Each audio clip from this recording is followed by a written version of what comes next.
Morning, ladies and gentlemen. My name is Anthony Wright, and I am walking to you through the first ever inaugural episode of Blunt Talk.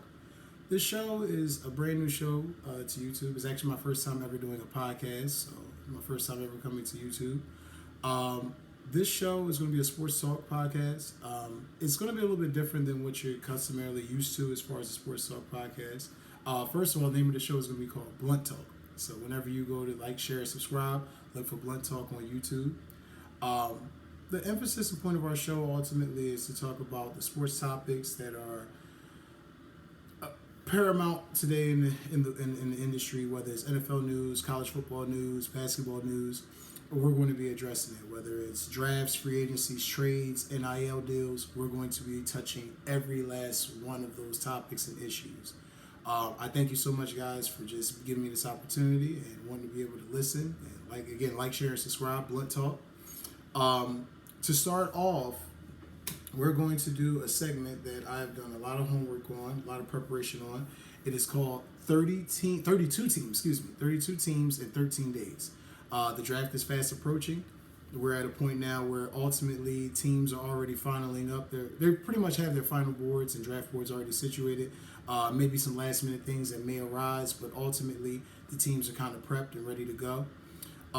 Right now, I think that it would probably be the best thing to start with going worst to first.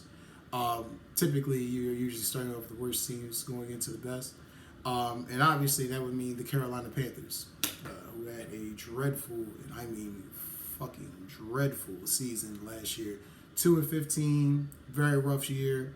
Ownership was inconsistent. Offensive line play was inconsistent. Wide receiver play was definitely inconsistent. When Adam Thielen's your leading receiver, you have problems. And there's no disrespect to Adam Thielen. Adam Thielen is a good wide receiver. He's definitely earned his stripes in the league. He's definitely made a way. But at the age that he's at, it's kind of off-putting that you have a receiver that old and he's your leading receiver.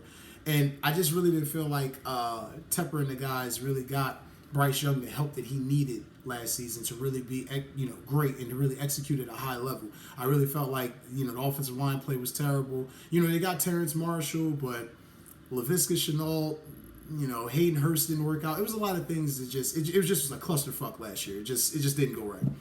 But going into that, we're going to address their offseason moves, the preparation for the draft, their top 30 visits, and also as well address their free agent transactions and what are they doing to help Bryce Young to be better than what he was a year ago. To first start things off, we're going to go into the transactions that they made going into free agency. They were able to re-sign the receiver Amir Smith-Marset, brought in cornerback Troy Hill, got Deontay Johnson in a trade from the Steelers. It was kind of like a pick swap, basically. They swapped late round picks, 4th and the 7th. Ultimately, Deontay Johnson, that just lets you know he was a head case in Pittsburgh, and that's why he was gone. Jordan Fuller coming over playing safety from Washington. That's going to be great. Kayvon Chaisson, good signing. And probably their biggest signing, the most underrated signing that they had throughout the whole offseason would have been Jadeveon Clowney on a 2-year deal. Losing Brian Burns, losing Frankie Louisville, losing the guys that they lost on defense, they had to make these moves. They had to implement something to make their strategy, defensive strategy or defensive attack, for lack of better words, better. But, ultimately solid. Like I said, not outstanding, but solid moves going into free agency to really, really help the team. Not really sure about how far that's going to possibly take them. Because, again, most of these guys that they sign are solid picks, but they're not really guys that are generating, outside of Jadeveon Clowney, who had a career year, 9.5 sacks, but that's really the most that Jadeveon Clowney has been at. He hasn't really progressed to that, double-digit sack tier. And I think that's also because of the knee injury. When you have bone on bone and you've torn as much cartilage as he has, it's very hard to kind of stay at that level and to be basically to stay at a high level, Pro Bowl level. And again, he had a great year last year, but when you're playing in Baltimore, kind of take that with a grain of salt because we know Baltimore has that resume of placing out great defenses. To start, we're going to start off with their head coach. Now, they got a new head coach. They fired Frank Reich. Now, anybody who knows me knows I'm a diehard Eagles fan. Frank Reich was my man Frank Wright helped secure a championship for Philadelphia in the 2017-2018 season. So I'm always thankful for Frank Wright. Always, you're the man, Frank. Obviously, architect of the biggest comeback ever in the playoffs. Back in '92, beating the Houston Oilers in that playoff game, huge game. But nonetheless, Frank Wright, horrible job last year, and it cost him his job. Wasn't really a big fan of the firing. Kind of thought it was a little unjust, but when you work for David Tepper. Anyway, looking at it, David Canales comes from the Pete Carroll coaching tree. Basically, this guy, the claim to fame they got for this guy is he basically specializes in quarterback resurrections. So let's just look at some rough numbers and some stats and go over them very quickly. Russell Wilson in 2020 had arguably the best year of his career. Completion percentage was at 68.8. Touchdowns was 40. Pass rating of 105.1.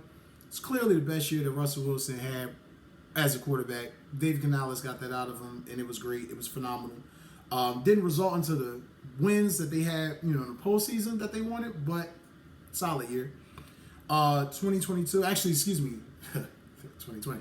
Yeah, they did get, I believe they lost to Dallas in the game. Don't quote me on that. I can actually find out for you, but I believe they lost to the Dallas Cowboys in that 2020 postseason. But either way, it's been a while since, the Seattle Seahawks have had playoff success, but let alone Russell Wilson. As we can see, he's definitely not had the success that he's hoped for and longed for. Geno Smith 2 years later in 2022. Obviously, best passing yard season, 42-82. Great season from Geno standards, especially by any metric of anybody who knew anything from Geno Smith, and the standard that was set coming from the New York Jets. Literally going down, being a journeyman, getting to Seattle, it was huge for his career. I also see that he had a great completion percentage that year, 69.8, led the NFL, 30 touchdowns, passer rating of 100.9, almost 101, might as well say, and he actually won Comeback Player of the Year. And to round this all up, Baker Mayfield, who was quarterback that he was, coordinating last season, 4,044 passing yards, completion percentage of 64.3, 28 passing touchdowns, passer rating of 94.6. And arguably Baker could have won Comeback Player of the Year last year, but again, it's not really end all be all. The most important thing that I'm trying to illustrate to you is that Dave Canales has a great feel for his quarterbacks. He gets an idea of what you're great at. Very cerebral tactician, communicator, guy that's really going to try to make sure that he's utilizing his best players and he's utilizing his offense to their skill set. Now, I don't know how much that's going to translate, being that, Bryce Young and Baker Mayfield aren't necessarily the biggest quarterbacks out there. They're not necessarily the tallest or the strongest. But one thing that Baker had going for him, one thing that Seattle even had going for him, the offensive line play was better. I mean, it's pretty fucking bad in Carolina right now. You are looking at an offensive line that honestly couldn't block a nosebleed, their shadow. Just very, very, very horrible in the offensive line. Come from somebody, when I was little, I was a little short, chubby guy, used to be able to play offensive line. They get bullied, and it's very easy to manipulate and just push and maneuver them wherever you want. It's not really good for a small quarterback, not very conducive to his success. But nonetheless, they're hoping that Dave Canales can come and resurrect the passing offense and help get Bryce Young started. Going into the draft, now this is one of my favorite parts of times of the year.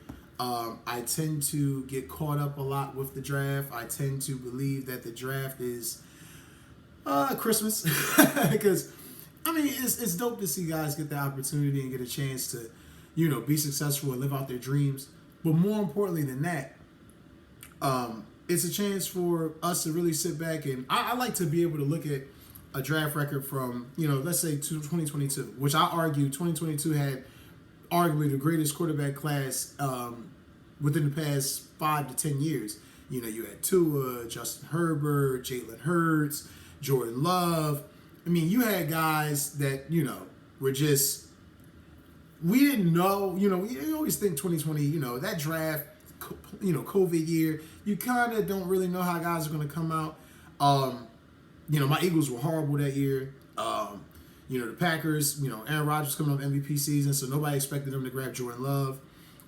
Tua and Herbert, you kind of knew they were going to go top 5-ish. You just didn't know who was going where.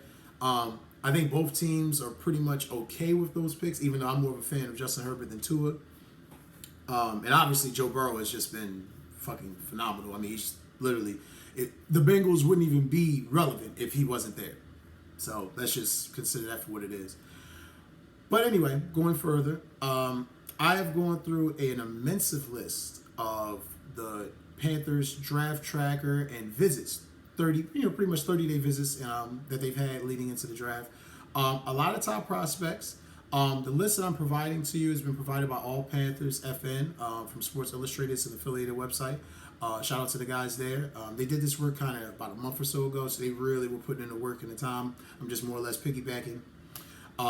They've had in Jonathan Brooks, most notable guys on offense that they've had in for visits. Jonathan Brooks from Texas, the running back. They've had Anthony Bradford and Christian Haynes in, both guards. One from LSU, the other one from UConn. Both maulers, guys is good in the run game. Wide receiver-wise, you have Keon Coleman, you have Troy Franklin that they've brought in. You have Xavier Leggett, Anais Smith, Brian Thomas Jr., who we all know was the running mate to Malik Neighbors in LSU. They already got Terrence Marshall from a year ago, so keep an eye on that one. Tez Walker from UNC, and Malik Washington as well. I also see that they've also brought in Jared Wiley from USC, tight end, and they also brought in Delmar Glaze and Patrick Paul in for visits as well, just strictly on offense. As you can see here, they clearly are looking for playmakers. I'm very positive. I'm damn near certain to say that second round pick for them will be a wide receiver. There's no way in the world they can continue to bring that offense out there and think that Adam Thielen is creating separation or he's going to make the plays necessary for them to be elite and to win the games that they need to win. It's just not going to happen. It's just not going to happen. So getting any one of these guys would be a huge plus. Definitely don't think... I mean, Keon Coleman, I'm a Florida State fan, so I'm a little biased there. Only thing, though, was Keon Coleman was a little bit slow getting out of certain breaks, wasn't great creating separation, but is a playmaker. And he was a playmaker at Michigan State as well. Troy Franklin, another playmaker. Came out of Oregon. Elusive, fast, big frame. Though you kind of worry about the drops with him a bit. He's not really one of those type of guys where he's going to... be ultra physical, not as strong as he could be. Contested on the 50-50 balls a lot. Just things where, excessive steps within his route. Just things I've seen on film where it's like, okay, he could definitely be better with the right coaching. Not anything that would be abstract or out of sorts. But if he's sitting as the guy already, definitely going to be some growing pains. They've also had in guys like Ladd McConkey in for a visit, which anybody who knows anything about Ladd McConkey, it's probably been one of the best receivers in college football over the past couple of years. Though I admit 2022, he did have an issue with the drops. Did have much of a bit of an issue with the drops. Wasn't as consistent, but he was still a playmaker. Nonetheless, when you got Brock Bowers and you got all those guys on offense and God knows the defense. I mean, half their fucking defense has been in the draft the past 3 years. So these guys, they know what they're doing. But McConkey, pretty good against press coverage. Guy that they brought in for a visit. Little worried because he has had multiple injuries. But again, when you play physical and you play the position that he played in Georgia, where you're kind of going through the slot, running the intermediate routes, playing, strong defenses week in and week out, that tends to happen. And he has average acceleration. So that could be an issue as well. But again, I like Ladd McConkey. I think he's a very good receiver. I think he may work out. A strong chance he may work out in the NFL. They also, again, I reiterated already on Keon Coleman, so I'm not going to touch on that. But Leggett, basically, Xavier Leggett from South Carolina. I like this guy.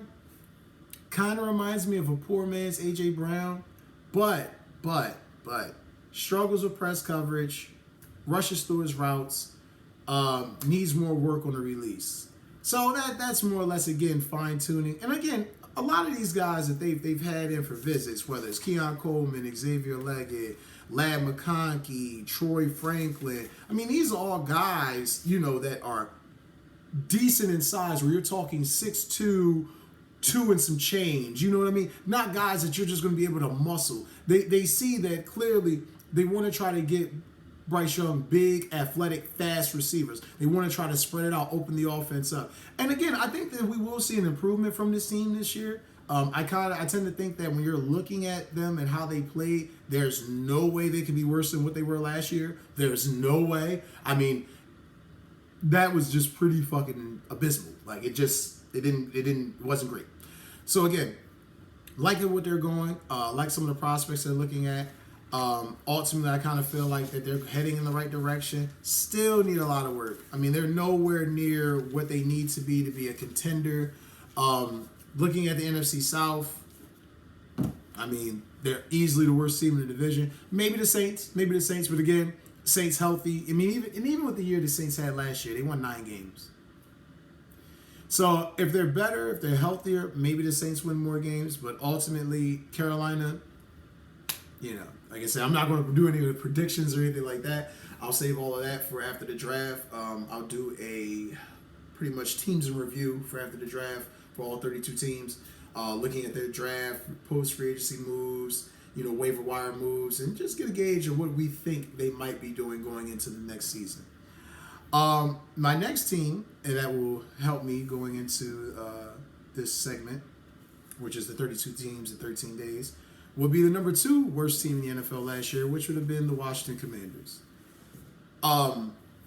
Needless to say, this defense was horrible. Couldn't stop anybody. I mean, hell, my grandmother, may she rest in peace, they couldn't stop her on a slant route. It was that real. It was that real. Ron Rivera, you kind of felt like last year he was a lame duck coach. You kind of thought with Eric Bieniemy coming in, the offense was going to be better. Definitely more big play opportunities. Just clusterfuck. 4-13 wasn't good. Wasn't good at all. I do like the addition of Dan Quinn, even though Dan Quinn, it always lingers in my mind, 28-3.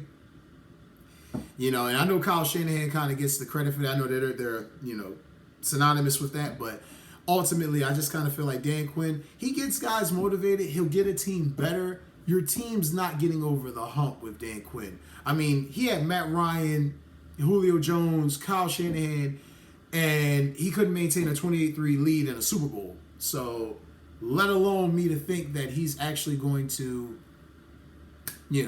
win major in the NFC East. Though I admit, looking at the NFC East, looking at that division, like I said, as a Birds fan, and unapologetic about that, that division is going to be a lot tougher than what people think. The Cowboys and the Eagles have had the privilege of knowing that each year that division's coming down to those 2 teams. I mean, God knows the Giants are inept. They can't seem to figure out how to keep talent, but they can keep mediocre quarterback play. It's at a point now where ultimately Washington knows they have a chance to really be, I'm just going to be honest, they have a chance to really be the second best team in the division. Dallas has done nothing to really improve their team. Washington, obviously, with the huge amount of cap space that they had, and they still got 43 via overthecap.com. They still have $43 million in cap space that they're going to be able to utilize going into this season. Free agency transactions, a lot of role player guys, a lot of solid guys. My boy Zacchaeus, they picked up. He's going to be great for them in special teams. They have Bobby Wagner, great pickup. Bobby Wagner's a tackling machine. At this point, I mean, granted, he's on the back end, but it's still solid linebacker, so going to give great play for you. They get Jeremy McNichols from the running back from the Tennessee Titans. Losing one of your running backs, losing Gibson, you needed another running back. You needed that guy, so that worked out. Completely understand that there. Getting Brandon McManus was cool. Kicker play, special teams wasn't as great as it could have been. Even though I admit their kicker wasn't horrible last year, getting Brandon McManus is a bit of an upgrade. They were able to get Marcus Mariota as a backup. They got Frankie Louisville from the Panthers, as we just discussed. They lost him. They were able to get Dante Fowler Jr. as well. Cleveland Farrell, who, all I'm going to say is this. You played for the Raiders. You were a high pick. It ain't work. You went to the 49ers, got to a Super Bowl. It ain't work. So take that with a grain of salt. He is a body. He is a guy that's going to last in the NFL. He's not necessarily a scrub, but he's not the guy that we all predicted or thought he was going to be. Having said that, they brought out the corpse known as Zach Ertz. No disrespect to my man Zach. I love Zach Ertz. Zach Ertz is the reason the Philadelphia Eagles have a Super Bowl. I love Zach, but Zach's been trying to play for another championship since he left Philadelphia, and right. So, with that being said, another huge and I think underrated signing. Now, they lost guys like Cameron Curl. Safety play for them was a low-key, underrated good part, even though their defensive backfield was parchment paper or paper mache last year. I ultimately feel like getting Jeremy Chin from the Panthers, again, just piggybacking off that, huge pickup.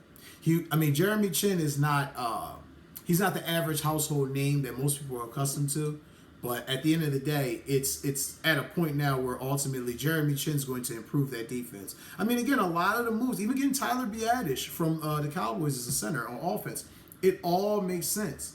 It all makes sense. Everything works out for him. Again, solid signings, getting Nick Allegretti from the Chiefs as well as center. Again, solid signings, getting Dorrance Armstrong. You see that they're trying to turn the curve. They're trying to be more aggressive. And Dan Quinn, it's no secret, Dan Quinn grabbed a lot of guys that he knew that would be able to help him going into, this transition, because you need guys to kind of teach and implement the system, especially when you're, taking on a new job. So smart on Dan Quinn's part. As far as the draft tracker, they've kind of had a little bit of everybody in it. I think their draft day visit tracker kind of tells you where they're aiming. Looking at it now off the top, the only 3 quarterbacks they've had in were Jaden Daniels, Drake May, Michael Penix. And I think now as we draw closer to the draft, it is very, very evident that Jaden Daniels is going to possibly be that pick. I don't see any reason why not. I watched Jaden Daniels in college, Arizona State over to LSU. The kid's good. He's got a rocket arm. He's a playmaker. He's good. Shout out to him for winning the Heisman a year ago, too. Like I said, great season. Drake May, I'll be honest with you, I'm a little lost when it comes to Drake May. Having Florida State as my favorite college football team, I watched UNC, I watched ACC games, obviously, religiously. I felt like a year ago he played at a very elite level. He played very high-end football, accurate, decision-making. You kind of even felt like late in the games last year where if they were down by 3 or 4, he was going to bring them back into that game or draw them close to get them, the victory or at least, a close loss. I didn't really, like this year, maybe it was the pressure, maybe it was the expectations, just didn't really feel like he lived up to the hype. He could have been better. Definitely could have been better. Michael Penix Jr., in my personal opinion, is the dark horse in this whole draft. Accuracy, left-handed quarterback play, which is rare, and rare in today's NFL. Steve Young, Michael Vick, guys come off top of the hand, left-handed quarterbacks, great left-handed quarterbacks. This kid's got the potential to be there. Injury history, of course, but I would only hope for his safety and for his luck that he gets to a team where they have an offensive line and some playmakers to where he's not getting the brunt, because I do worry that if he goes to a team where they're devoid of talent, he might run into that injury history or run into those injuries again. Offensive tackles, a lot of tackles they brought out a lot of offensive tackles. Kind of let you know where they're kind of leaning, because their tackle play was definitely horrid last year. It wasn't good. Gave up a lot of sacks. Chop Robinson, obviously, Marshawn Nealon, guys off defense. Off the top of my head, I know that's coming for visits. They also brought in Jared Wiley. Just mentioned him in the last segment. And excuse me, I also said that he came from USC, and it wasn't USC, it was TCU. So I do apologize for that. Shout out to Jared Wiley. And as we go forward, we see that, again, solid free agency, signed some very good key free agents in spots, made a lot of good moves that they needed to make to really put guys in position. I dig all of it. It all makes sense. Ultimately, though, as we know in the NFL, it comes down to the quarterback. And if the quarterback isn't good, team isn't going to be any good. In my personal opinion, I like Michael Penix a lot. I'm not really a huge fan of Drake May, but the pick is Jaden Daniels. If they don't get Jaden Daniels in this draft, this reeks of a Daniel Snyder move that will possibly set them back another 5 to 10 years. So I don't have any doubts or qualms that, and again, as an Eagles fan, I don't want to see Jaden Daniels in the NFC East. I would love to see Jaden Daniels go elsewhere and have a great, prosperous career, but feels like he's definitely coming to the Commanders. Caught myself. Definitely feel like he's coming to the Commanders, and yeah, I mean, it's just they need the help. I mean, again, looking at their offensive line, still a question mark. I mean, like I said, obviously that's why they have a shitload of tackles coming in for pre-draft visits. Their offensive line was horrible. There's no way their defense could be better, worse than what it was last year. Their defense was atrocious. Offensive rank, they were 25th. Defensive rank, they were 32nd. So I need not say anymore. They were the worst defense in the league last year. 87 penalties for 701 yards. Heavily penalized. Just inconsistent. There's a lot of inconsistent drives, a lot of 3-and-outs, a lot of drives that stalled. Their average, their average play per drive was 5. So that means if you're lucky, it means your fourth down, you made it, and it's a lot. It's a lot. That's too much for a young team to try to sustain success off. Surprisingly though, and this is where you kind of realize that last year was very topsy-turvy for them. I just mentioned the penalties and obviously the defensive rank and the offensive ranking, but on third down last year, they were 35%. I mean, to give you an idea, league averages is usually around 40 to 45. So they were 10 points less than that. They were pretty fucking horrible. Yeah, it was bad. So with that being said, the dichotomy to that, the flip to that is on fourth downs, they were 63%. And I think that was a byproduct of you having to be on the field for fourth down because your offense isn't sustaining drives. You're probably down. I mean, hell, when you're playing Philly and Dallas and you're playing, some of these offenses in the league where they could easily put up 25, 30 points on you within a quarter, you got to kind of keep going even when hope is futile or options are at their minimal. So it's very interesting to see how they're going to combat that, which leads me to my next point, Brian Johnson. Now, as an Eagles fan, I'll be honest with you, I feel like Brian Johnson kind of took some unfair slack for the slide last year. Though I'll admit, not giving the ball to DeAndre Swift consistently, not finding your receivers in crucial moments, some of the play calling decisions, especially up with multiple leads, God knows that fucking Cardinals game that I cannot get out of my mind, where you're up, defense playing well, offense playing well, and you just shit the bed, left a bad taste in my mouth. You got Smitty going on a screen route there late in the game, and you almost lost him for a duration. Being fair, Brian Johnson, again, you had the Eagles offense ranked 7th. But I kind of feel like when you have the weapons that you have, if that offense wouldn't have been in the top 10, it would have been more of an indictment on his coaching. So be that as it may, he's the assistant head coach and passing game coordinator now for Washington. And it's going to be very interesting to see if that late game collapse sticks with him or if the offense will improve. So very interesting. Very much looking forward to it. I thank you guys so much for sitting with me for this whole time. The next episode will actually be airing tomorrow. We'll be going over some of the spring football news, Georgia, Florida, Ohio State, LSU. A couple of those teams played. Waiting for my Noles. I believe Seminoles actually played their spring game already. Going to have some updates with you on what the college season, some NFL news, NBA news. We're fast approaching the playoffs. That stuff's coming up. I just kind of more or less wanted to touch bases on this episode and get you guys to have a feel of what this show is going to be like and have an idea of what we're going to be talking about on a daily basis. And I'm looking forward to it. And as the show expands and grows, we'll obviously have hosts, guest hosts, we'll have people chiming in. There will also be a chat. There will also be a voting booth for people to have for certain topics that we have, the things we want to touch and get, your opinion and feedback on. Because again, your feedback is crucial. And I just ultimately want to thank you so much for your time today, for listening to me. This is literally a dream come true for me. I mean, to talk about sports all day, every day. I mean, for some people, you have to get up and, work a job. And I still work a job, but this is my calling, and I love sports and I love talking about sports. And I just hope that you guys are along with me on the journey and we continue to grow Blunt Talk and make this the best sports podcast show on YouTube. Thank you so much for your time and energy today. Take care, and I'll see you guys tomorrow.